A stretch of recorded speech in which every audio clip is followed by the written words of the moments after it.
So guys, ito na po yung ating na-harvest na mga bulaklak po ng ating tanim na kalabasa. Alright. Hi guys, mapagpalang araw pong muli sa ating lahat. Another day, another video na naman po ang ating gagawin for today's vlog. At tara, samahan nyo nga po pala ako dito. Mamitas ng ating usbong ng bulaklak ng ating tanim na kalabasa. Dahil ang ating tanim na kalabasa ay malagong malago na po at ito po ay namumulaklak na. Kaya tara, samahan nyo nga po pala ako mag-harvest ng bulaklak ng ating tanim na kalabasa. Alam nyo ba guys na first time ko lamang po magtanim ng kalabasa at mag-harvest ng mga bulaklak ng ating tanim na kalabasa ngayong araw na to. Di ko po kasi akalain guys na lalago po talaga yung tanim kong kalabasa. Siguro ay depende po ito sa mga nagtatanim at nag-aalaga ng kanilang mga halaman. Kasi ako talaga guys, alagang-alaga ko po talaga yung mga tinatanim ko pong ng mga halaman. Kalabasa man yan o iba pang mga variant ng gulay. Kaya kung mapapansin nyo guys, sa lahat po ng aking vlog, malalago po talaga yung mga tanim kong mga gulay. At fresh na fresh from the garden ni Albert. Uy! Alam nyo po ba guys na ang bulaklak ng ating tanim na kalabasa po ay nagtataglay ng vitamin A, vitamin B, vitamin C, may antioxidants, calcium at iron na nakakatulong po sa ating overall health. Kaya ano pang inaantay nyo guys, magtanim na rin po kayo sa inyong sariling bakuran. Kaya kung interesado kayo ay manood po kayo hanggang sa dulo ng video na to. Hi guys! So mapagpalang araw pong muli sa ating lahat. So for today's video, tara samahan nyo nga po pala ako dito mag-harvest ng ating lalaking bulaklak ng ating kalabasa. So for today's video, matutungayan nyo kung paano natin harvestin yung mga bulaklak ng ating tanim na kalabasa. So bakit po ba natin ito in-harvest yung bulaklak ng ating tanim na kalabasa?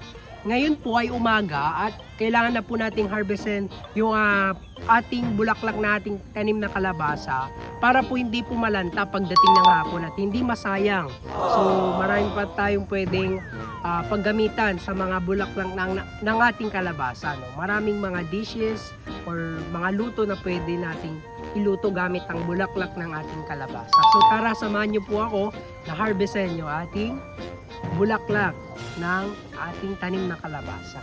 So ito na po yung bulaklak ng ating tanim na kalabasa guys. Alright, so napakagandang pagmasdan na yung ating tanim na kalabasa ay meron ng bunga, namumulaklak na pwede po nating pakinabangan at pwede nating iluto sa mga pwedeng panggulay, 'di ba? Mga anong tawag doon? Sinagsagan sa bagoong, 'di ba? Masarap po 'yun. So kaya harvestan na po natin yung ating ating mga bulaklak dito sa ating kalabasa. Kung mapapansin nyo, nilalanggam po siya dahil sa sobrang tamis nito. Ay, matamis yan. Ayan, so ilalagay na natin siya sa mahiwagang basket. Ayan, so harvestan pa po natin yung isa, no? Dahil marami pa po tayong harvestan ng mga bulaklak ng ating tanim na kalabasa. So ang bulaklak po na walang bunga na ating tanim na kalabasa ay tinatawag na lalaking kalabasa. Trivia po ito, ano? So kapag bulaklak lamang po yung tumubo sa inyong kalabasa, it means lalaking bunga or lalaking kalabasa po ito. Tinatawag na lalaking kalabasa dahil may patusok. At ito po yung pinagpo-pollinate natin sa mga babaeng kalabasa.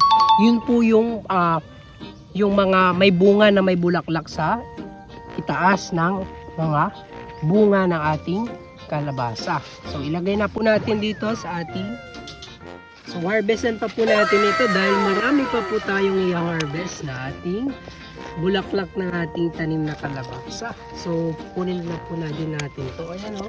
So napakagandang pagmasdan na yung meron pa insekto. Yung tanim mong kalabasa ay namumulaklak na at namumunga. So ilagay na po natin dito sa ating mahiwagang basket. Alright!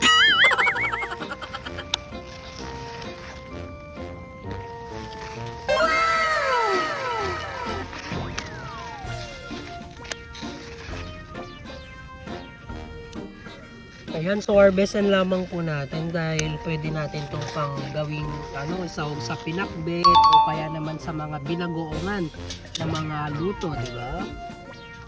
Alam nyo po ba na ang kalabasa ay mayaman sa vitamin A, vitamin C, vitamin D at E. Siyempre nakakatulong sa pampalinaw ng ating mga mata at nakakatulong sa pangkalatang pangkalusugan sapagkat nakapagpapalakas ito ng ating immune system para hindi po tayo agad magkasakit.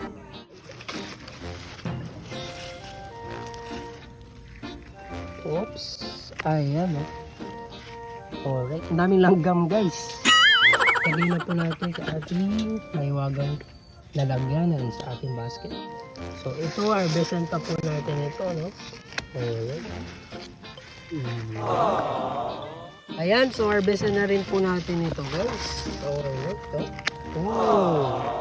Diba napakasaya sa pakiramdam na nag-harvest tayo ng ating mga tanim na pinaghirapan. So alam nyo po ba na lahat ng pinapanood nyo po sa akin, lahat ng mga na-harvest ko ay hindi madali. So lahat po ay dumaan sa proseso ng paghihirap, pagtatanim. So bago tayo makaani, syempre magtatanim po muna tayo. Hindi ganon kadaling magtanim, pero ganon kadaling magpitas ng mga bunga o kaya ng ating mga bulaklak. Diba? Pag po tayo magtanim, meron talaga tayong anihin. Hindi pwedeng tayo nagtanim ng mansanas ay aani tayo ng bayabas. Kaya yun guys, magtanim lamang po tayo, no? Dahil libre lamang magtanim. Kung meron kayong mga area o lupa, magtanim po kayo dahil para makatipid po tayo. Diba? Ganito po yung bunga na kakalabasan ng supia. Ito yung tinatawag po natin hybrid na kalabasa. Hybrid po ito na kalabasa at supia. At maganda ito guys na ito yung mga usually na nabibili po natin sa palengke, di ba? So napakasarap po nito pag gagawin po natin siyang ginataan o kaya bulanglang. Marami tayong dishes o pang-ulam na pwede nating gawin sa ating tanim na ay sa ating bunga ng ating kalabasa. So yan po yung tinatawag nating supia na variant, hybrid na kalabasa. So guys, ito na po yung ating na-harvest na mga bulaklak po ng ating tanim na kalabasa. Alright, so napakagandang pagmasdan lamang na yung mga tanim mong mga kalabasa ay namumulaklak na, nagbubunga na, di ba? At the same time, tayo po ay nakapag-harvest ngayong araw ng mga bulaklak ng ating tanim na kalabasa. So maraming dishes pwedeng iluto sa ating bulaklak ng ating kalabasa, di ba? Marami po tayong pwedeng iluto gamit ang bulaklak ng ating kalabasa, di ba? So I encourage you all po sa mga nanonood po sa atin na magtanim na rin po kayo sa inyong mga kabahayan kasi libre lang magtanim. Kapag mayroon po tayong itinanim, tiyak na meron tayong aanihin. So yun, kapag may mga area or space kayo na pwedeng pagtaniman, magtanim po kayo kahit maliliit lang or kahit konti lang. Sapagkat yan ay nakakatulong, no, sa atin na makatipid. Lalo na ngayon ay napakamahal na ng mga bilihin. Nako po. Kaya ngayon magtanim na po kayo. Simulan nyo na ang pagtatanim nyo, ang journey ng pagtatanim.